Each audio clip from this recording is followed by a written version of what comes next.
Welcome to the Physicians Lounge, a podcast of the Mississippi State Medical Association. The Physicians Lounge was created to provide ease of access to information and resources on current topics affecting healthcare. This episode provides an overview of some of the sexually transmitted infections in Mississippi, more specifically syphilis, and where the state stands with these diseases. Joining us today are Dr. Paul Byers and Dr. Thomas Dobbs. Dr. Byers is the former state epidemiologist with the Mississippi State Department of Health. Dr. Dobbs is the former state health officer with the Mississippi State Department of Health and the current dean of the John D. Bower School of Population Health with the University of Mississippi Medical Center. Dr. Dobbs has a clinical position within the Division of Infectious Disease, working specifically in the fields of HIV and sexually transmitted infections. The Mississippi State Medical Association is accredited by the Accreditation Council for Continuing Medical Education, ACCME, to provide continuing medical education for physicians. MSMA designates this enduring activity for a maximum of 0.5 AMA PRA Category 1 credits. Physicians should claim only the credit commensurate with the extent of their participation in this live activity. To claim the CME credit, please go to the MSMA link in the show notes to register for the CME and receive the required evaluation. If you have any questions, please contact Jenny White at jwhite@msmaonline.com. That's jwhite@msmaonline.com. In compliance with the ACCME and MSMA standards for commercial support, today's speakers have asked me to advise you that they have no relevant financial relationships to disclose. Planners of this activity were also asked to disclose relevant financial relationships concerned with the content of this activity, and they have nothing to disclose. Thank you for joining us. Hey, I'm Dr. Paul Byers, the state epidemiologist at the Mississippi State Department of Health. I'm here with my very good friend today, Dr. Thomas Dobbs, who is currently the Dean of the Bower School of Population Health at the University Medical Center here in Jackson, but obviously is our former state epidemiologist at the Department of Health, and most recently our former state health officer at the Department of Health, who was instrumental in leading us through the COVID-19 pandemic. And today we're going to talk about sexually transmitted diseases in Mississippi, but more specifically, syphilis. So, Dr. Dobbs, can you kind of give us a quick overview of some of the sexually transmitted infections of concern in Mississippi and kind of where we stand with that right now? Yeah, no, absolutely. First off, Dr. Byers, it's great to be sitting here with you again and working with you. And thank you for obviously the phenomenal work you did leading us through so many elements of the COVID pandemic. If we're going to talk about STDs, unfortunately, Mississippi has been a leader. You know, we're kind of prone to be first to the worst in so many different categories. And, you know, for the most recent years, we're like number one in gonorrhea, you know, in the top few for chlamydia and for syphilis. And I know that we measured, I think, top 4 for congenital syphilis, which has really been sort of a horrifying sort of situation we're seeing where, you know, we're losing babies from syphilis, which is really that we're having to be talking about this in 2023 is really kind of alarming. And, you know, it seems like, you know, obviously congenital syphilis, we've tracked those numbers for quite some time. And we have seen some increases previously. And certainly as our primary and secondary syphilis has increased, we've seen higher cases in women of childbearing age. We've seen more cases in pregnant women as well. But it seems like we've had some pretty significant increases recently. Has anything changed? What has led us in with this landscape now that we're seeing so much more congenital syphilis? So if you look at the trends in congenital syphilis, they do sort of mirror trends in syphilis overall, although they seem to be a little bit more concentrated. We've seen since 2016, 2017, you know, over 1,000% increase in the rate of syphilis among newborns. You know, really, really horrifying. There are several things that sort of play into this, right? So We've seen, an increase in syphilis overall. We've seen a shift from heterosexual males being the second most likely person to have syphilis to heterosexual females. And so that concentration obviously puts babies more at risk. And since we've had a lot of syphilis recently, women who have contracted syphilis within, recent past are going to be more likely to pass it on to the baby. So we have all these factors sort of going into it. There's a lot that goes into why we're seeing this. I mean, some of it is going to be a little bit of speculation, but when we look back and see when did this sort of uptick really increase, it was around 2017, and it predated COVID, right? A lot of people want to blame everything on COVID. Yeah. And COVID certainly did make things a little bit more difficult. Obviously, it distracted us from other important issues. That's a whole other conversation about just sort of like this sort of skeleton crew that we're running public health on right now. It's something that you and I both have seen sort of firsthand. I mean, you can't have an A and a B team if you've only got 40% of the A team on the field, right? Right. So that's a real challenge. We have actually done some statistical modeling, looking at sort of like predictive analytics of the trends. And COVID really, if you look at those models, it wasn't really COVID as much as it was the pre-existing trend that was going into it before COVID. And there's a lot that plays into that, and I think that you and I have seen that in 2016, 17. The health department had over like a third of the budget cut, about a third of the budget cut from the state legislature, and it was disproportionate and devastating. And we saw health departments close, clinics and days of service and layoffs. And one of the things that I think people don't understand about what the health department does is we operate in the background trying to keep disease at bay. And in the 90s, when we had syphilis resurgence, and when did you start with the health department? 93, during the beginning of that syphilis resurgence. Yeah, so you saw that, right? And how did we get a handle on that? In some cases, we were going door to door finding folks to identify, test, and treat. And back in the 90s, we had 3 times more investigators than the health department has now, right? So if you don't have that sort of infrastructure to address syphilis, it's gonna come back to bite you. And I do think that my personal opinion is for Mississippi being disproportionately bad, it's that erosion of public health infrastructure that is the primary reason that we're seeing this explosion in syphilis and syphilis among babies, which I think most of it could have been prevented. And so, when we look at congenital syphilis, and obviously that's one of our big concerns, and the impact on infants, and certainly if it's especially a new infection during pregnancy, right, the risk increases. What are some of the outcomes that we're concerned about with congenital syphilis? So syphilis in pregnancy is a really severe medical situation. We know that about 40% of babies that acquire syphilis in the womb aren't going to make it. 40% sort of miscarriage rate plus stillbirth plus death after birth. We've seen numerous deaths after birth in Mississippi. We've seen some very severe neurologic impairment because of syphilis. And we've seen even some advanced disease, like things we know that we've had babies admitted to the hospital later on who were not diagnosed when they were delivered, who've had like saber shins and these sort of crazy congenital malformations. We had a pediatrician up in North Mississippi told me she saw a baby, a young child with Hutchinson's teeth. Wow. Isn't that crazy? In Mississippi, we're seeing these things that we probably shouldn't have been seeing for the past 60, 70 years from the introduction of penicillin, which is a really easy cure. It still works fantastic for syphilis.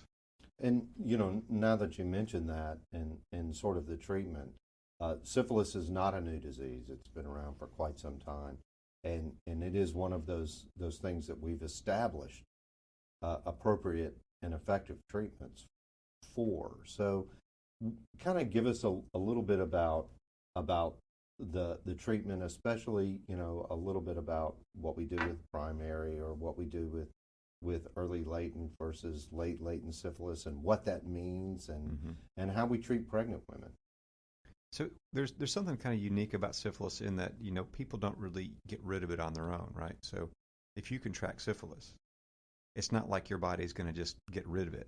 Like, sometimes we might see with, say, measles, or even most cases of hepatitis B, or even if, people get, pneumonia or something like that, your body a lot of times will get rid of it on its own with the immune system. It doesn't work that way for syphilis. For syphilis, what will happen is people get syphilis, there's an acute phase of illness that goes through different stages, and then there's sort of like a chronic indolent phase of syphilis where the germs are still in your body and causing problems. And the only way to get them out is to treat, right? You got to give treatment. Fortunately, the nature of the organism with the Treponema pallidum is that penicillin is still highly effective, right? There is no resistance issues that we're seeing. The two treatments that we really can use are going to be penicillin or bicillin LA that we can give as an injection, or doxycycline. For pregnant women specifically, and for babies, doxycycline is not appropriate, and you have to use the penicillin product. Within the different stages of syphilis, right, there's going to be an early stage, like if someone has a chancre, like that painless ulcer, right? If you see a painless ulcer in a genital area, that's almost certainly going to be syphilis, and you can treat somebody. Just go ahead, use your clinical judgment. And then after that, after some weeks and months, you can have secondary. As the spirochetes are spreading through the body, you'll have like a rash and maybe some fever and lymphadenopathy and some other sort of maybe cutaneous manifestations. And that would be what we call secondary syphilis, right? And some of us have seen like that secondary rash, like the palms and soles sort of thing, but also on the trunk and everywhere. And both primary and secondary will respond quite nicely to a single treatment of injectable bicillin. And even within a year, so if someone has a negative test, say like 6 months ago, and they have a positive test now, then you can give them one dose, or it's actually 2 injections, but 1 treatment of 2.4 million units of bicillin. Represents a new infection. Yeah, and just get rid of it. Yep. But if you don't know how long it's been, if it's been in there longer, and we call it like latent syphilis, and it's been more than a year or unknown, then you have to give the sequence of three injections, 1 week, 2 weeks, 3 weeks, like 3 doses separated by a week, to make sure that we eradicate the organisms. So, and I think that's a key piece too, is if you don't know, if you can't get a history of a discrete chancre or a discrete rash or a discrete known exposure within the last year, you need to use the more intensive, longer course of treatment to make sure that you effectively get rid of it. And so you mentioned pregnancy, and one of the things that we've done recently with the Department of Health is a new requirement for testing during pregnancy, because it's going to be important for us to be able to identify those pregnant women, because we can make a difference. And now we do require, in Mississippi, we were one of the states that did not have a requirement for testing during pregnancy, but now we require syphilis testing at that initial prenatal visit or in the first trimester, and then again in the third trimester, and then again at delivery, so that we can identify those women and make sure that we can treat appropriately. Does the same algorithm for determination of 1 dose versus the 3-week doses apply to pregnancy as well? It does. It really does. And so if a woman has syphilis and she's pregnant, it's important to remember that bicillin is the only treatment option. You can't use doxycycline. Even if a woman is allergic or even has anaphylaxis, bicillin is the right treatment. And so you may ask, well, if someone's allergic or if someone has anaphylaxis, how do you give them medication? So, right.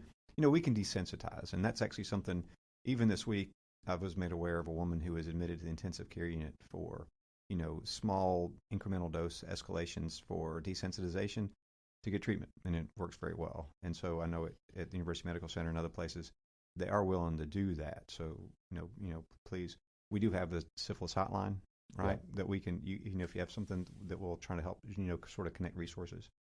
But anyway, so bicillin's the treatment, right? And appropriate treatment will cure the mom and the baby. You do need to have sequential testing throughout pregnancy to make sure that there's an appropriate drop, to be considered a 4-fold drop in the RPR to make sure that it's considered successful. One of the things that I've seen recently, though, Dr. Byers, is that Sometimes the OBs will get a mom, or a doc will get the mom, and they'll treat them once, but not really know if it's latent, if it's late latent, early latent, and then by the time that the baby's born, the pediatrician will come on board and say, we don't feel like that was sufficient based on the information that's available to us, and then keep the baby in the hospital for 10 days to get IV penicillin, lumbar punctures, all kind of stuff. Right. And so it's so much better to get it right on the front. So what you're saying is if we treat appropriately during pregnancy, if you identify someone with syphilis, either the early form, primary, secondary, or less than a year's duration, or the late latent, more than a year's duration, if you treat appropriately during pregnancy, you can prevent the development of congenital syphilis. Absolutely. And the earlier the better, obviously. Right. So we want to get women treated. But women also get syphilis during pregnancy, right? So some of the cases we're seeing, women tested negative at their first visit and then acquired it during the course of pregnancy. And we've got to have that testing component. And the other piece to go with that we certainly are asking providers to do, and syphilis has always been reportable in Mississippi.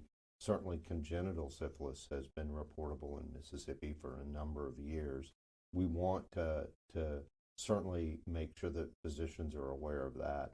But additionally now, to draw attention to this, we've made syphilis during pregnancy explicitly reportable as well. It was always reportable, but now we want those docs who are taking care of pregnant women to specifically pick up the phone, call us, tell us if you have a positive syphilis test in that woman.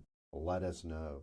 Additionally, we can give you some history on that individual as well, about whether or not they've been tested previously, whether or not they've been treated previously.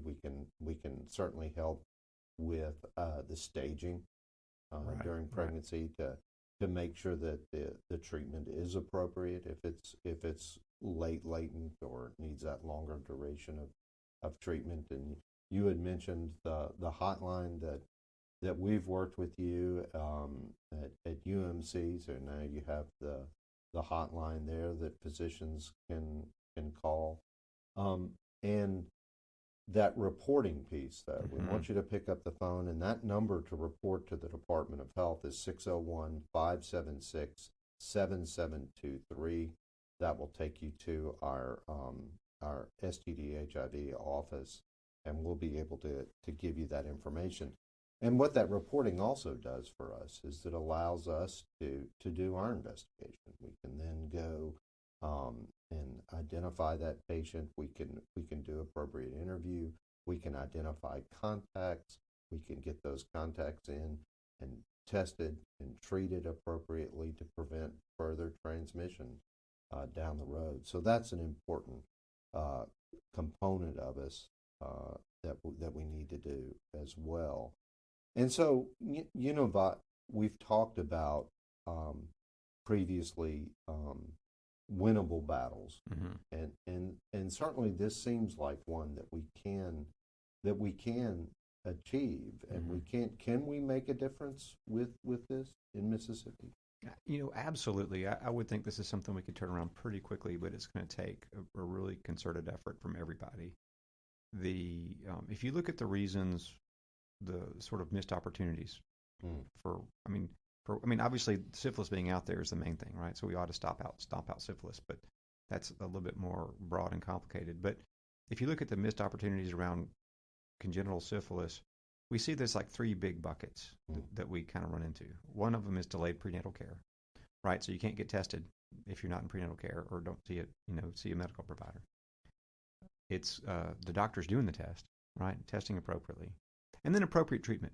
The appropriate treatment one, it kind of surprised me, but we're seeing more and more that what is happening is that maybe docs don't keep the medicine on board, and they may just say, hey, you've got syphilis, go to the health department, and the patient just says, okay, and doesn't, right? And so these are real-world consequences. And this gets back to the really important thing about the doctor's office calling your office to report it. We had a case just a couple of weeks ago. I got a call from a pediatrician who had a baby that the mom had syphilis, and we didn't have all the details and didn't know, and they were actually worried that the mom got reinfected during pregnancy by the partner. What had happened is that the lab reported syphilis to the health department, but when that happens, there's no knowledge of the pregnancy status.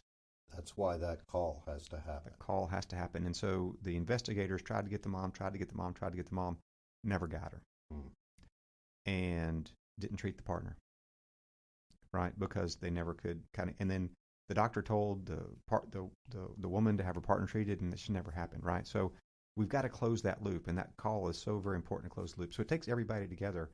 It takes, as a society and, as patients and docs, we got to get women in prenatal care early. With our high uninsurance rate, the fact that we haven't expanded Medicaid, those sorts of things, we don't have presumptive eligibility for pregnant women like most states do. So those are barriers to get into prenatal care. And then once women do get into prenatal care, we need to make sure every mom is tested. Yes. It's not a Medicaid thing. It's not a racial thing. Everybody gets it. There are some imbalances based on insurance status and on racial characteristics. We're seeing increases in all categories, right? Yes. In all categories. So everybody needs to be tested. First prenatal visit, first trimester, third trimester, and then delivery, just to sort of reiterate. And that third part is making sure the treatment is done. It's all of our responsibility. I mean, the health department has a role, but the clinicians have a role to make sure. And if there's a question about is it 1 doses or 3 doses or whatever, make sure, call the hotline, get a consultation, make sure that we get it right so that baby can come out healthy. If a baby has to get congenital syphilis treatment after birth, not only is it's like painful and prolonged and disruptive, it's also the average charges for a baby who are born with congenital syphilis is like $50,000 to $60,000. So it's crazy expensive to our healthcare system. So everything is aligned with doing the right thing the first time. And that testing piece, it really needs to happen with every pregnancy. It's independent of previous pregnancies. If that woman was not infected in a previous pregnancy, we still need to do that. Absolutely. If that woman was infected in a previous pregnancy, we still need to do that. What tests should physicians be using to look for syphilis during pregnancy? There's a couple of pathways, right? We've seen this. There's there's the traditional RPR. You get an RPR, and if it's positive, you do a confirmatory test. And there's some nuances to interpreting RPR that I don't know that we really want to get into, or we can, but we can certainly help interpret. Yeah, we can help interpret that telephone call. Yeah. Or there's also a reverse algorithm that people are doing more and more because it's a little bit cheaper and easier to automate, where you do like an antibody, and if the antibody's positive, you do an RPR, and then you do a confirmatory like a TPA. But those are the tests that are available. Either one of those pathways will get you where you want to be, pretty much. The other thing that's important to keep in mind is you can get infected with syphilis again, right? It's not like you get measles, you shouldn't get it again your whole life. Right. But syphilis you can catch again, right? So that's important. The other thing is that people who have had syphilis before will always have an antibody, right? So that will be positive. So and so that can make it a little bit more confusing. But also the RPR will often stay positive, for many, many years, even lifelong for some folks. And so it's really that change in RPR that's important. But that's where folks need help sometimes, and that's where we're the Department of Health and specialists and the hotline folks at UMC, we're very happy to kind of help in that guidance. Right, and like you said, interpretation of the RPR can sometimes be extremely obvious if you see a big jump, right, and can be a little bit more head scratching if you see smaller increases or some stability, or if there's gaps in data, right? What if someone had a 1 to 64 and they were treated and they were 1 to 32, and then they come back 3 years later and didn't have any interval tests and they're 1 to 32 or 1 to 64? Right. Or 1 to 16. It's just. And again, we can help with some of that based on the data that we'll have in our system from previous reports. That's why the reporting has to occur. We have to have that report of what that test result was, their pregnancy status. We need to know appropriate treatment has been done. So all of this folds into really all of us is pulling together to accomplish this. It can't be just the health department. It can't be just the infectious disease specialist. It's got to be the whole crew as a state to really address this. And I'd like to say on the testing, and I hadn't really thought about it as much, but when I was at a conference recently, I had some ER docs and say, should we be testing? And I would say absolutely yes. If you're a physician and you're encountering a woman who's pregnant, maybe she's not in prenatal care yet, or maybe she hasn't had a testing yet, please go ahead and test them. Take that opportunity. Yeah. I mean, it could save a life. And a lot of times we've seen this in the past where the first interaction with the healthcare setting during the pregnancy, maybe when the woman presents to the emergency department in labor, and we have no history. Yeah, we need to make sure that we do testing at that point. Where does testing for other sexually transmitted infections roll in with this as well? Yeah, so it is very important to test pregnant women for STDs also, because it can have adverse impacts on the pregnancy. It can contribute to preterm labor, and we also know that underlying STDs can increase the risk of transmission of other things like HIV. Right. So certainly do encourage folks to do routine STD testing during pregnancy. We do often see co-infections with gonorrhea or syphilis at the same time. So it's important to have that awareness and absolutely and really do that as a standard across the board. So you mentioned a little bit about when a patient should be referred if they have a penicillin allergy. Are there other times that if a physician is evaluating a patient with STDs that they should consider some other referral? Yeah, no, absolutely. Well, first off, kind of like a purely medical perspective, the University Medical Center Pediatric Infectious Disease does a lot of ongoing monitoring of kids who have been diagnosed with congenital syphilis, or it can be very difficult sometimes with kids to know what's going on. So there are resources out there. But, these things don't live in a vacuum, right? I mean, it's not like just syphilis or just gonorrhea or just HIV.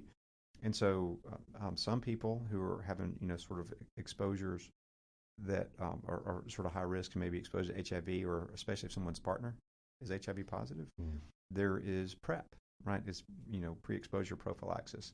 And so, there's numerous mechanisms to get access to PrEP. It's basically going to be either one of two pills. For women, it's really going to be Truvada, or that's the trade name, or Descovy is another option for males. And so if you have somebody who's at high risk for HIV for whatever reason, really keep PrEP on the mind, because it's nearly 100% effective. If people take it every day, nearly 100% effective at preventing transmission of HIV. And would that be recommended during pregnancy as well? It certainly could be. I mean, we use these medications frequently for women who are HIV positive, and it's very safe. So certainly if women are at a high-risk strata of contracting HIV, it would be indicated. So we've talked a little bit about today that certainly we have a significant impact of STIs in Mississippi, and what we've been seeing most recently is some pretty significant increases in congenital syphilis. We've talked a little bit about the staging of syphilis and the appropriate treatment, especially the appropriate treatment during pregnancy. We've discussed testing and the testing requirements that we have for pregnant women around syphilis in Mississippi, and some of the other prevention that we can do. We've talked about a role for the physicians, and really that role comes down to awareness, to testing, to ensuring treatment, and to reporting.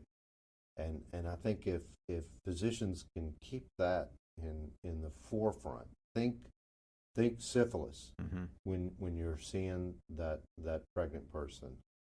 Make sure that's part of your standard in Mississippi. We want all OBs, we want all physicians in the state, really all people who are providing health care to pregnant persons in the state to really think syphilis. A lot of times we see that's not on folks' radar.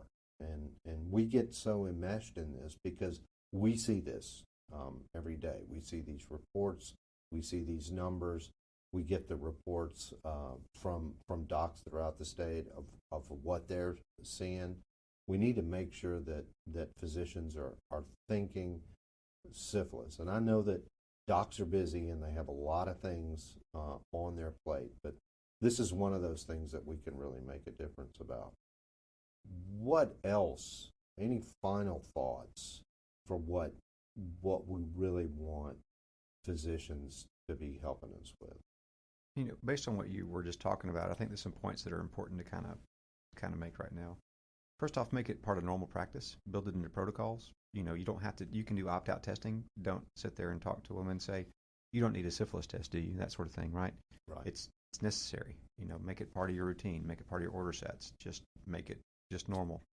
The other thing is, you know, a lot of docs don't keep bicillin around. It can be expensive. Yeah. And so that's not an impediment. I think, you know, all the health departments would be very happy to treat women with syphilis. Give us a call and we can help with that. Yeah. So there are, you know, plenty of options for treatment. So, or referrals elsewhere. So we just definitely need to treat. And the other thing that I had heard before, and this was kind of weird, and I don't know if you've heard this before, Dr. Byers, is I had a doctor group said that they were afraid to test for syphilis in their office because then they would be responsible for the contact tracing. No, that is not true. You just take care of your patient. Take care of your patient. It's part of, as the physician-patient relationship, it's part of our responsibility to do this, right? We can't just say go to the health department to get your syphilis test, right? It is, you know, we wouldn't say go to the health department to get your cholesterol checked, right? It's just part of normal health care. We got to make sure we take care of the people in our charge. Absolutely. And so we've been talking today with Dr. Thomas Dobbs, infectious disease expert, former health officer, former state epidemiologist, current dean of the Bauer School of Population Health at the University of Mississippi Medical Center. And we've talked about sexually transmitted infections, and we've talked about congenital syphilis. And just again, we need physicians' help. Before we end, Dr. Dobbs, we've talked about the hotline, the syphilis hotline at the University of Mississippi Medical Center. Can you give us that number so we can make sure that physicians know where to call? Yes, absolutely. So physicians, clinicians, if you have any questions or needs, or you know, need to help your patient some way around syphilis, call the syphilis hotline at 601-815-0538. 601-815-0538. If someone doesn't answer, there will be a message that you can leave, and we'll get back with you immediately. And again, that's for guidance on treatment. It can be for guidance on test interpretation, and really to speak to an expert. And really what we want to also say is that's not going to be reporting. Mm-hmm. No. That won't get you to the health department. You need to make that call to the health department as well, 601-576-7723. And again, at the health department, we can get that report. We'll start our contact investigation. We'll start our epidemiological investigation. But also we can provide information on previous testing, previous treatment as well. So we need the whole basket. Absolutely. Thank you, Dr. Dobbs. Thank you, Dr. Byers. Thank you for joining us. Show notes for this and MSMA's other episodes are on podbean.com or on msmaonline.com. Support our show by subscribing and leaving a review. Thanks for listening, and see you next time. Brought to you by MSMA. We are the physicians who care for Mississippi.